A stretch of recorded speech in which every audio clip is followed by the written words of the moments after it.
Hey guys, what's up? Welcome back to another video. If you are new here, my name is Teal Garcia. If you have been here before, thank you for coming back. Today I want to talk about the sky replacement tool in Photoshop. I did a video on this already, and I feel like a lot of people have done videos on this already, but I'm noticing a trend of people that don't really know how to use Photoshop jumping in and trying to use Photoshop so that they can use this tool. So I want this to be kind of like a Photoshop 101 with the sky replacement tool 101. I want to show you how to use it just a little bit better. I feel like a lot of people go in, and because it is just such a one-click tool, like you can go in a few clicks, save, and you're done, and it does a really good job at you not really having to know a lot about Photoshop. However, the problem with this is your skies don't end up looking very natural. Your skies don't look like they came out of camera like that, and that's really not the point. The point is not to just slap a sky on there and go. So I want to show you some tips that I have to make them look a little more realistic. I want to show you how I use it, how to kind of pick the right sky. We're going to talk about all that stuff. Let's get into the video. Okay, so the first thing that I want to do is actually walk you through how to do the sky replacement tool, but I want to kind of include a little tip in this. So the very first thing that I want you to remember when you're doing the sky replacement tool is that it's much easier to add your sky to a basic photo. It's adding a sky to a photo that's already been kind of processed with color toning or, hues and saturations and fixing things. It's a lot harder to get the sky to match. So what I do, I take the photo from Lightroom with just basic edits. So sure, if you need to fix, highlights or shadows or whatever you need to, just basic stuff to get a good exposure on your photo, do that, and then take it over into Photoshop and add your sky, and then bring it back into Lightroom and do any kind of color toning. And the reason for this is so that you can add the color toning to the sky. Also, you add everything that you want to add to the photo all at the same time, and it just kind of blends and makes things match a little better. And I will show you right now how to do that. So I've done any adjustments that I'm going to do to this photo. Here, it was pretty good, like right out of camera. So now I'm going to take this, I'm going to right click,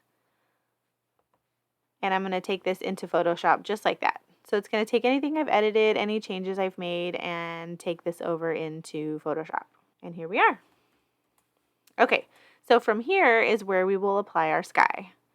We're going to go Edit, Sky Replacement.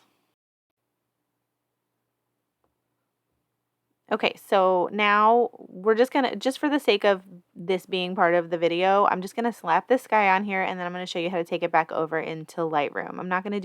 We're gonna get into more of how to fix this guy, but for this tip, I'm just gonna kind of be short and sweet with it. So this is the sky we've chosen. I'm gonna hit OK.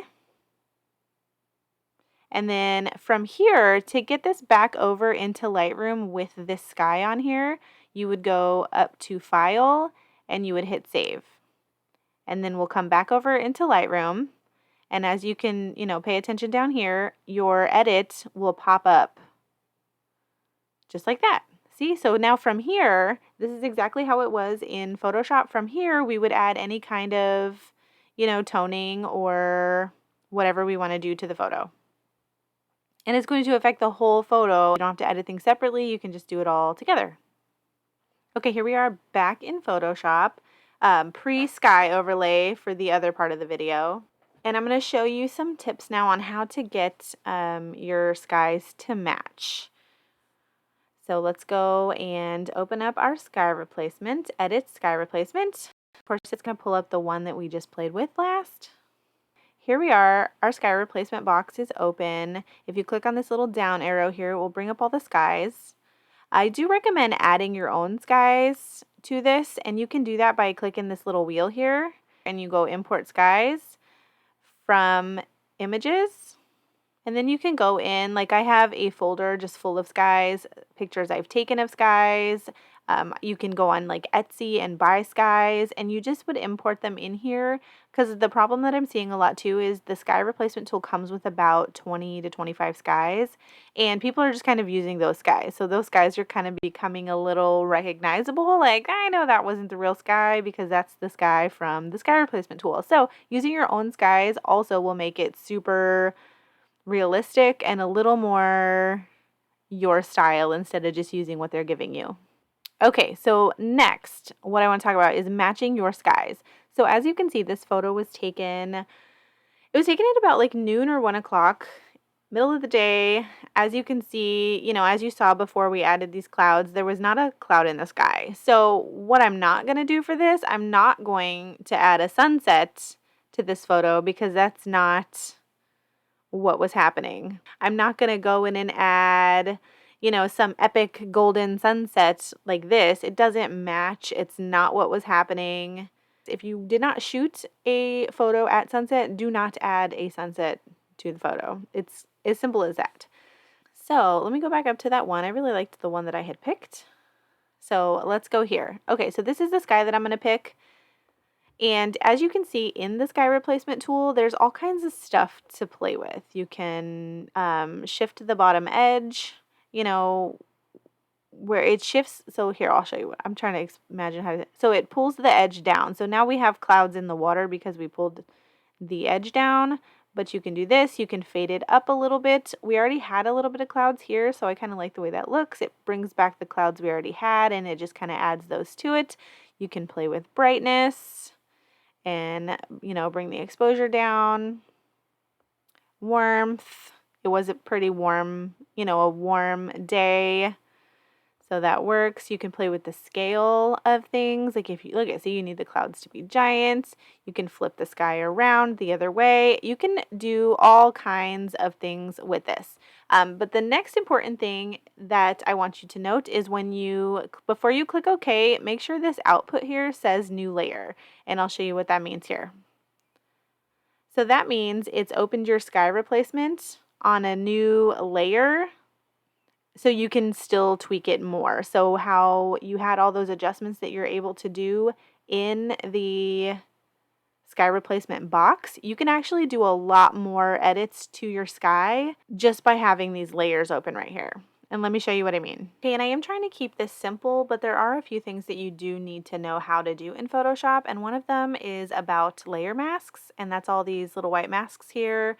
And then some of them will have black on them. I did a whole video about layer masks that I suggest that you go watch if you want to learn Photoshop. Unless you know about layer masks and how to use them and understand them, you're really not going to get very far in Photoshop. That is the bottom of the line basic Photoshop, is playing with the layers. So go watch that video. I will link it below. Let me show you what I mean by being able to adjust things after the fact. So here we are. Here's our sky layer right here. So let's highlight that layer. You can just click on the sky. And if you see where the little white box is, just make sure you're on the sky box. Make sure that's highlighted and not the mask. So the most important thing, I think, when it comes to skies, our skies are not in focus. If you take a picture of a sky and then add it to a photo later, a lot of times they're way too sharp and they don't match. Like everybody wants, you know, that fall off, that bokeh, the creamy background. Well, you lose that when you put a super sharp sky in a photo. So my tip to making a sky look more realistic is always to blur it, even if it's just a little bit, like just blur it a little bit. So what you want to do is make sure that your sky is what's selected. And what you want to come up here, you want to come up here and you want to go filter, blur. And I personally like the Gaussian blur. That's the one that makes the most sense to me. And then you kind of just play with it. Make sure your, you know, preview is on. Like you can blur it to where there's not even anything there. I tend to like to blur around like somewhere between like 10 and 15 is usually the best and the most realistic, but you know, it just depends. It depends on how the photo was shot, and I usually just kind of play with it. And because you have just the sky selected, that's the only thing that's being blurred in this photo is your sky layer. All right, so there you go. So another way to make changes just to the sky is to, again, make sure that your sky is selected. You come up to Image, Adjustments, and then all of your adjustments come up here. Anything that you'd want to do, if you want to play with the vibrance, if you want to play with the, you know, the hue and saturation, the color balance, anything that you would want to do to the sky, because your goal right now is to make the sky match the rest of the photo. So let's just go hue and saturation. So the sky and the water don't quite match, so let's go ahead and do that. Let's make the sky color blue match this kind of blue-green of the water. And you would just do that by kind of sliding over the tool. Obviously that's a little crazy, but you can do it the other direction too. You can darken it. It doesn't match perfectly, but it also isn't, look, you can turn off your preview, how it's real bright cyan there, and we've kind of brought it down a little bit. You can change the lightness and the darkness. It was a very bright day, so I do think I'm going to lighten it up a little bit. You can play with saturation, more blue, less blue, do all of that. So you can go in here and be very specific, your cyans and blues. Usually the master panel works pretty well with skies, especially because most of it's all one color, but you can go in there and mess with certain colors.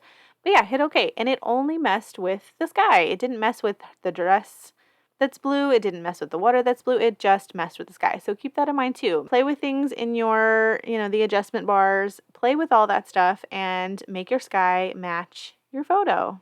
Okay, so to sum that up, pick a sky that matches the setting and adjust it appropriately. Don't just adjust with what's already in that sky replacement box.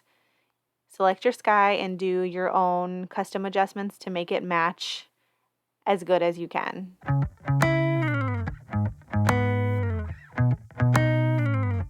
Okay, so that's it. That's what I have for you on the sky replacement tool. If I missed anything or if you have any other questions, let me know.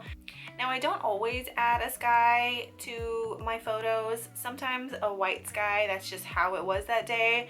But, it adds a little something. If you can get a sky in there that looks real, that looks legit, then, why not? But it definitely takes time. It's not, I feel like they definitely market it as like a one-trick pony, like a click, done, you have a sky. You do have to tweak it a little bit. You do have to play with it. So I hope this video helped you. I hope you can go in there now and understand the tool a little bit better and understand how to get things to match up a little better. But again, if you have any other questions, let me know in the comments and I will try to answer them for you. But overall, I love this tool. I think it's I actually think using this tool is a great way to start learning Photoshop, because you do have to kind of go into using layers. You have to learn all the little adjustments that you can do. All right, that's all I have. If you are subscribed, thank you. If you have not subscribed, please do so. I'm trying to reach 1,000 subscribers by the time we move, and that's like 2 months away. I'm not even halfway there. Help a girl out. If you have any requests for videos, anything you need to learn how to do, or need just an opinion on something, let me know and I'll see what I can do. I will see you next time. Bye.